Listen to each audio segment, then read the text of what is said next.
What's the best "I told you so" moment? In my role as a contractor responsible for managing stormwater ponds, I was always open to answering questions related to the topic. One common issue I encountered was the presence of cattails, which posed a problem due to their aggressive growth that could lead to the obstruction of inflow-outflow pipes and the reduction of flood storage volume. Additionally, cattails often formed monocultures with limited ecological value. Among the individuals I supervised was a manager who continuously insisted that we didn't need to outsource the removal of cattails to another company. He claimed that he could handle the task himself by renting an excavator and eliminating the cattails, roots, and all. This manager had a somewhat dubious reputation, resembling a sketchy mechanic who always seemed to have a makeshift solution for everything. He also had a tendency to exploit work equipment for personal gain. After much consideration, I eventually gave in and approved his plan to rent a mini excavator. However, it didn't take long for me to receive a FaceTime call from him, accompanied by the words, "Tim, I fucked up." I immediately drove across the state to the site, only to find that he had submerged the excavator in the pond and allowed water to be sucked up through the intake. It was a disastrous sight. To resolve the situation, we had to connect two F-350 trucks to a tow truck in order to move the submerged excavator a mere 6 feet. It was a frustrating and time-consuming ordeal, to say the least. In the end, the manager ended up purchasing the excavator from the rental place, repairing it, and eventually selling it for a profit. Story 2. In my role as a teacher, I found myself in a situation where I had to confront the head principal at my school regarding their misuse of the alternate assessment program to artificially inflate standardized test scores. Not only was this practice placing an immense burden on teachers, but it was also illegal and likely to attract the attention of the State Department of Education.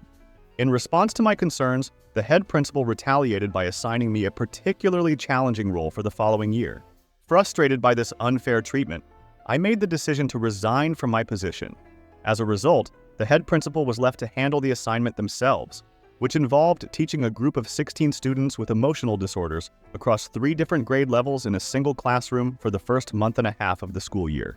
It seemed that finding a replacement for me proved to be quite difficult. Later that year, I heard through the grapevine that the head principal faced severe consequences for the scheme they had concocted.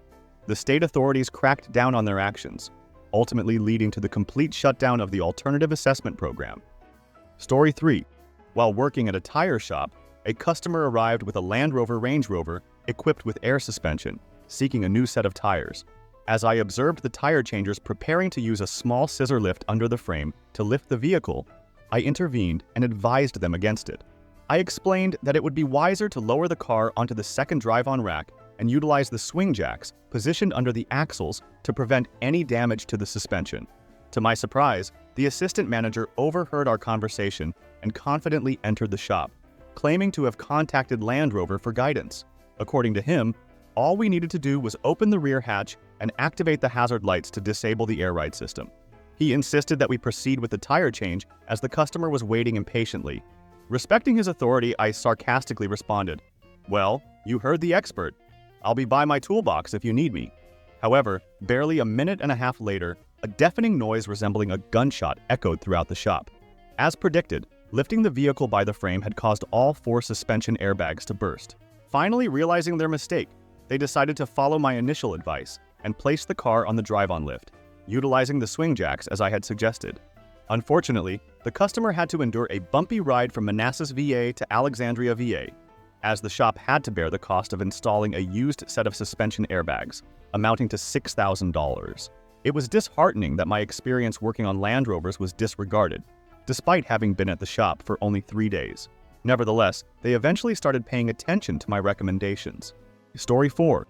Ex-boss, who I was not fond of, had a vehicle he wanted to sell. He met someone who wanted to make payments on it, used private party, but take possession when they made the first payment. I told him not to do it. I said it was almost certain they will crash the car, and then just stop paying, and he'll be left with a damaged car and no money. He told me I was dumb and went ahead with the deal. Okay, whatever you say. For a couple months, things were good, and he was pretty smug. Then he comes in one day and tells me to research what happens if the above scenario happens, and the car was in a tow yard collecting fees. He wanted to know if he was responsible for the fees. I didn't even look up. Yup, if you want the car back, you are. Story 5. During my freshman year of college, I shared a house with 3 other housemates, one of whom proved to be quite challenging in various aspects. In the initial week, he managed to misplace his keys, and we advised him to get a replacement. However, he conveniently relied on the fact that I was usually home and awake, assuming I would let him in. For 2 weeks, I dutifully opened the door for him while reminding him to obtain a new key. He claimed to have been occupied with other commitments, and I understood the demands of college life. By the 3rd week, his lack of action became increasingly bothersome. There were times when I pretended not to be home or feigned sleep to avoid going downstairs to unlock the door. I was genuinely curious about when he would finally take the initiative to acquire a new set of keys. It was frustratingly simple, as the housekeeper's room was just a short distance away, requiring a mere 2-minute walk. As the month progressed and social circles formed, I noticed that he started returning home after 2 a.m. Assuming he had finally resolved the key issue, I felt relieved. However, my relief was short-lived when I discovered that he had resorted to leaving the door unlocked instead of obtaining his own keys. This was particularly concerning given a recent theft incident in our vicinity. In response, I informed him that I would lock the door before going to bed.